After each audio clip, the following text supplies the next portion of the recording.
Sus Mariosip. Kanina pa ako nagsalita guys, hindi pala naka-record. Hirap talaga minsan. Minsan maging tanga. Aminin nyo, hindi rin kayo ba naging tanga? Naging tanga din minsan. Walang tao na hindi naging tanga. So, wag naman lagi. Kasi tangahan, nagkatangahan na talaga yun. So, ayun nga, mag-share ako tungkol sa aking sahod dito, no? Oh, how blessed am I? How blessed ang aking anak. So, actually, itong mga upload ko,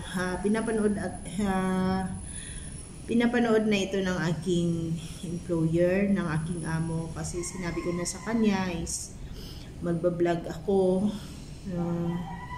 Siyempre, ako'y maingat naman din. Noon pa, ako'y maingat din talaga sa pagkukuha ng video sa mga aking babanggitin dito. So, I keep their privacy. Sabi ko sa kanya, ingatan ko yung privacy nila. Napaka-importante talaga yun na ingatan ko yung privacy nila. Since, ito nga, isi-share ko sa inyo kasi maganda ito Maganda ito, sana mapasana all ka din. Kasi, nagtatrabaho ka sa bahay, tapos ganun ang sweldo mo. Tapos, uwian ka everyday, uwian ka araw-araw, tapos oras ng pasok mo, ganun. So, andali ng trabaho ko. Tapos, hindi lang dyan guys, nagtatapos, ang dami pa. Hindi lang dyan na ganun ang sahod ko. Uwian ako araw-araw, tapos ang iksi lang ng time ko magtrabaho. Hindi lang ganun, meron pang masigit pa. O, yan na nga, panoorin niyo ang aking video. So, medyo mahaba na yung sinabi ko. Medyo patril ako So, itong employer ko is, kung sino yung nakasubaybay dyan sa una kong upload, nababanggit ko ata ito. Hindi ko alam kung saan upload ko, sa YT ba or sa FB. So, or sa live ko. Yun na guys, ulitin ko. Itong employer ko is, magulang ito ng best friend ng anak ko. So, yun nga, nagkaroon kami ng communication dahil sa mga anak namin. Tapos, may nangyari sa buhay ko na hindi maganda. Sila yung unang tao, unang pamilyang sumaklolo sa akin. So, hindi kami ganun na nag-uusap, minsan lang. Pero minsan kaming nag-uusap, may mga laman yung mga pinag-uusapan namin. Ang ganda. Iba, kaya nga, nung time na hindi pa kami nagkikita, sabi ko sa kanya, tinanong ko sa kanya, sabi ko, bakit ganun yung pagmamahal mo sa anak ko? Kasi, syempre, yung anak ko, yung kaibigan ng anak niya, so hindi kami ganun magkakilala. Yun nga, itong umaga parang 8 months pa lang kami na naging, mag-usap talaga ng personal, kasi noon is, through chat, hanggang sa nag-meet kami. Isa sa dahilan nga kami nag-meet dahil gagraduate na yung anak ko, ng anak namin ng grade 12. So, medyo nalungkot ako nung time na yun kasi sabi ko sa kanya, maghihiwalay na yung mga anak natin, yung mga best friend. Super close kasi sila, as in close sila. Tapos yun nga, sabi niya, oo nga, tapos good luck. Tapos, hindi ko, ako kasi, mahilig ako mag-share ng mga pangyayari sa buhay. Kasi nakakaluwag sa damdamin yung nagsishare ka. Tapos, alam ko yung anak ko na time na yun, hindi talaga siya makapag-aral. Dahil nga kahit kumita kami ng minimum ng aking partner dito sa Pinas, kahit makakuha siya ng scholarship, hindi pa rin. Kasi yung pamasahi, baon, aklat, lahat na, hindi pa rin. Kunikwenta ko na talaga, hindi pa rin. Tapos may kapatid pa siya na grade 11. It's just, nasa private din yun. Hindi ko din sagot ang nung kapatid niya, nung isa kong anak, tuition, kasi sagot na ng government, ng Taguig. So, yun na nga guys, nag-uusap kami na, sabi niya, yung anak niya sa ganitong school mag-aaral. So, sabi ko, good luck. Sabi ko sa kanya na malabo makapag-aral ang anak ko dahil nga wala kaming kakayahan. kahit bang hirap, no? Sumahod ka nga, yun ang katotohanan dito sa Pinas, sumasahod ka nga ng minimum, sa mahal ng bilihin, bayarin, nangaka pa rin. So, naano ko guys, magising yung ano ko. So, yun na nga, dumating ang time na araw ba yun, sabi niya, huwag kang mag-alala, is paralin natin si kuya. Kasi ang tawag nila sa anak ko is gift, son. Parang regalo sa kanila. So, hindi ko inaasahan yun, natutuhanin niya yun. Tapos hanggang sa nagkaroon siya ng magandang trabaho, magandang sweldo, binalitaan niya ako na, sis, ganda na naman na, sis, may trabaho na ako. Nagtanong naman ako, kaiyak na. Trabaho na ako, mapaaral ko na si Kuya Mark, kasi pangalan ng anak ko is John Mike. Ayun. So, magkano nga ba ang sahod ko, guys?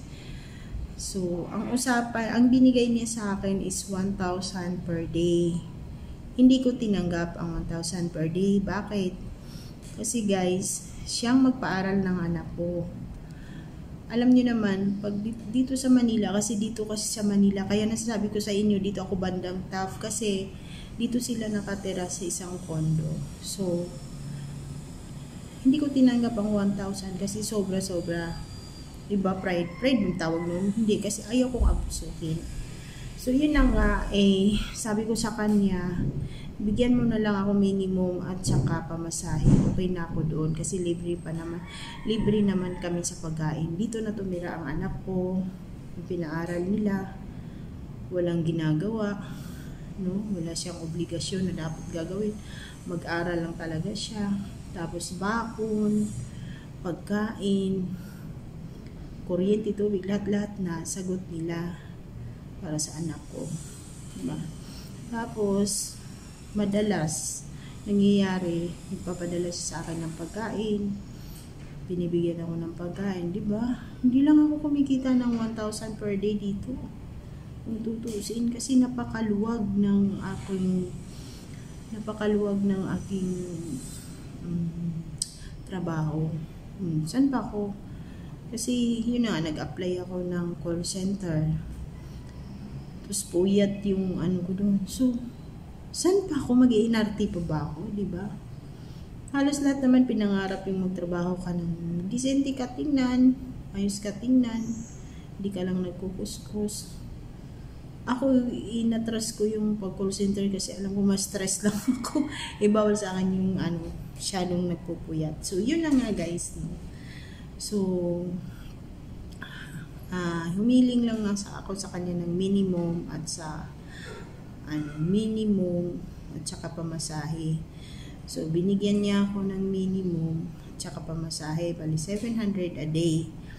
Tapos pagkain ko pa. Ang pagkain guys, sa araw,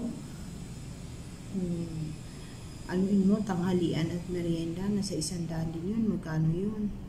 Basta more than, kwentahin ko dyan, more than 1,000 yung kinikita ko dito araw-araw. Kasama na yun sa anak ko. Napakaswerte dahil wala siyang obligasyon, wala siyang gagawin dito. No? School, bahay, ganun lang talaga. At saka, minsan, yung bata dito, naantay niya, si Kuya Mark, kung nandyan na ba, kasi magpapaturo. Minsan sabi ba ng amo ko, baka pagod si Kuya Mark sa kanan, di ba? Kasi iniisip nila na mapagod kami kaysa sila. Naantay ko talagang bumaba itong mata na to. Be! I hear you! So, gising na to ba? Ayaw bumaba. Kagigising ang kasi naririnig ko umiyak. So, yun na nga is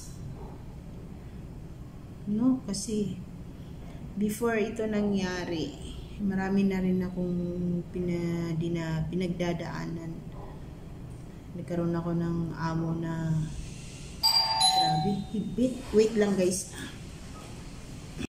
So, ayun, naputol ko sandali kasi may nag-doorbell, nag-deliver ng tubig, and then pinuntahan ko yung kasama ko sa taas. Ayaw pa niyang kumain siya, as in kagigising lang niya. So yun na nga guys, no. Ay, sorry, nabigay ako. So yun na nga guys, sana maraming pang mga taong ganito na may kakayahan sa buhay, na handang tumulong sa mga walang-wala. No? Kaya sabi ko nga, lagi kong tinatanong sa kanya, bakit ganun yung bigay mo sa akin, lalong-lalo na sa mga anak ko. Grabe guys, hanggang sa pag-uwi ko, pag umuwi yung anak ko doon sa Taguig, sa bahay namin, pinapabaunan pa talaga, pinapadalhan pa nila ng pagkain yan. Ganun niya kamahal ang anak ko. Ganun nila kamahal ang anak ko. So, yun na nga, sabi ko, bakit ganun yung pagmamahal mo sa anak ko? New. Kasi buong pamilya niya, tinanggap nila yung anak ko. So, mabait ang anak ko. Tinatanaw rin nila kung ano yung pagiging pagkakaibigan ng mga anak namin.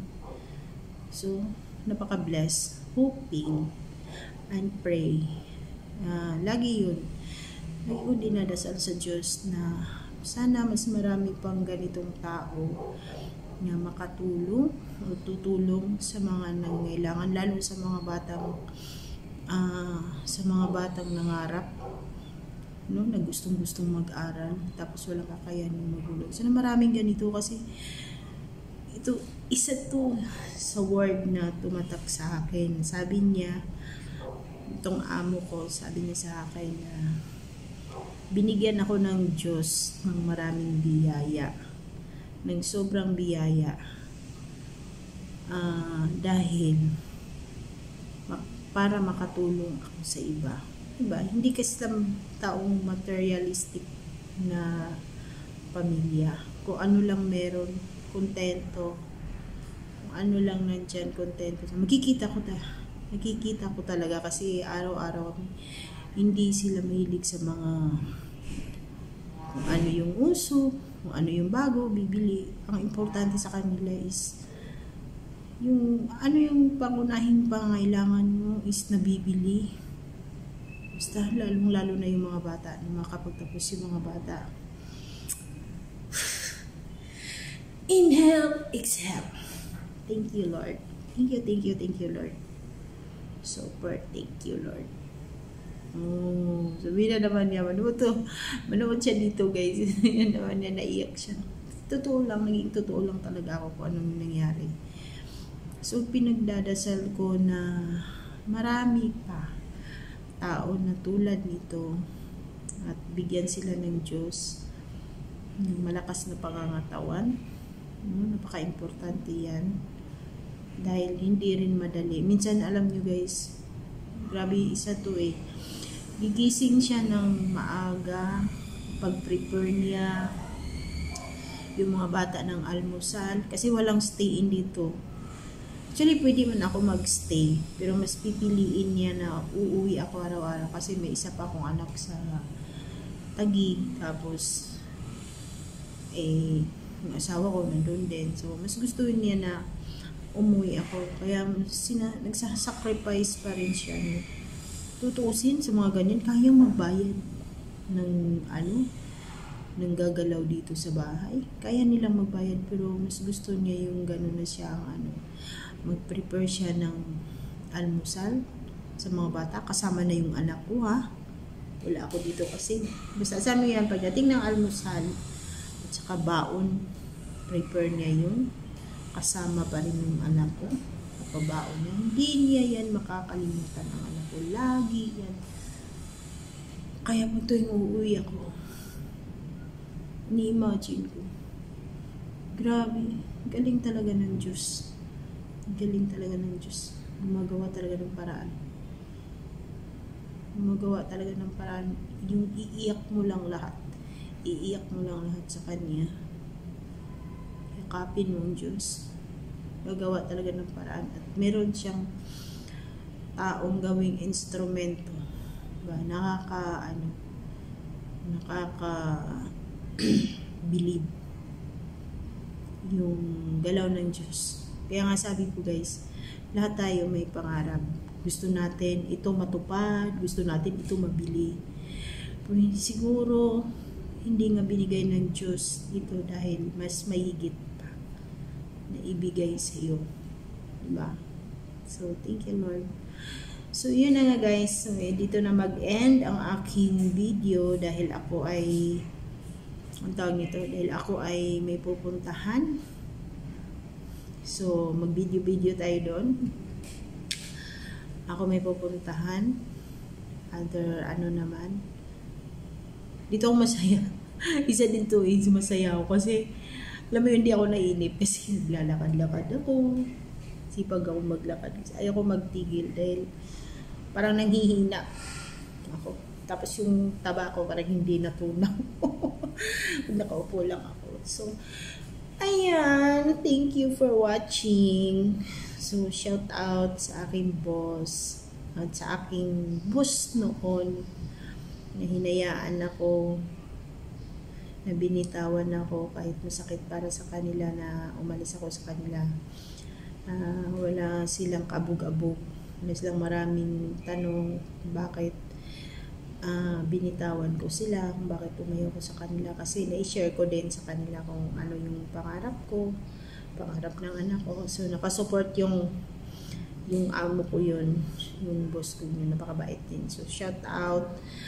And then, so see you on my next vlog, my next video. Maraming salamat sa mga viewers, sa mga nagpi-PM sa akin, na nagsasabi sa akin na napakaswerte ko sa aking amo at napakaswerte din daw ng aking amo sa akin. Thank you so much. Noon, appreciate nyo ako. Nakikita nyo yung pagiging totoo. So, ko lang kasi laging totoo. Maging totoo lang talaga ako. Ganun lang guys. Proven and tested na din yan is sa mga taong tumulong sa akin na wala silang narinig. Kasi hindi naman lahat na lagi tayong okay. Darating ang araw na nagkakasamaan ng loob. Pero, higit pa man, kung ano mangyayari, promise will be broken, pero lahat gagawin ko na never akong magsalita against sa kanila, diba? Kasi alam kong malaki na rin na naitulong nila sa buhay ko. Walang kaanak. Sabi ko nga sa sawa ko, walang kaanak na gano'n na paaralin ang anak mo. Mostly, once na pinaaral ang anak mo, automatic titira doon sa bahay. Automatic may gagawin, may gagampanan, magtatrabaho. Pero dito sa anak ko, wala. Kaya, ang aking sahod more than 1,000 a day na sa bahay lang ako. So, thank you so much for watching. Bye-bye! Kanina pa ako nagpaalam. Okay guys, may God bless. Spread the love!